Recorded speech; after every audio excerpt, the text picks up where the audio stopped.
Israeli strikes are again rattling Gaza City, even after U.S. President Donald Trump urged Israel to hold fire after Hamas accepted parts of its 20-point peace plan.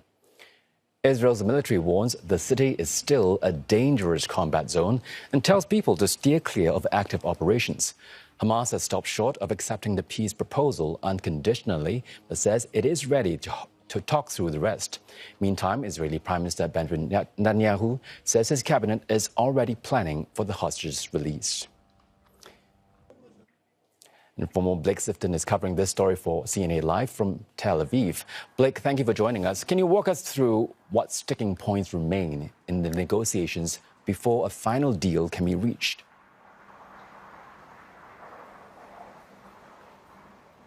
Good evening. This is essentially the yes, but response many people expected from Hamas. They've accepted some parts of this peace proposal. They've hinted at resistance to other parts. They haven't even mentioned other parts, and they've, of course, said that much more negotiations are needed. They've agreed to release all 48 Israeli hostages, but they've said that that will happen when the field conditions are met. By that, they mean that Israel has halted hostilities and that they've completed a modest withdrawal from Gaza. But there's also suggestions that they may ask for longer than the 72 hours stipulated in the proposal in order to return all of the bodies of deceased Israeli hostages because they say they need to retrieve them. And negotiations will have to be held to decide how freely Hamas members can move around Gaza City and other areas in order to retrieve those bodies. Now, glaringly, Hamas did not mention the issue of disarming in their response to President Trump's plan. And of course, that is in addition to the hostages, the other major issue, the other major demand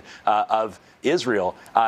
In the past, we understand that Hamas leadership in Gaza have said to mediators that they want a distinction made between offensive weapons and defensive weapons, and that they would be willing to surrender offensive weapons like rockets to Egypt, but they want to be able to maintain their stockpile of defensive weapons like small arms and assault rifles. So this issue could be a major stumbling block. In the past, Hamas have said that the issue of disarming is a red line. The other major issue is the withdrawal of Israeli forces from Gaza.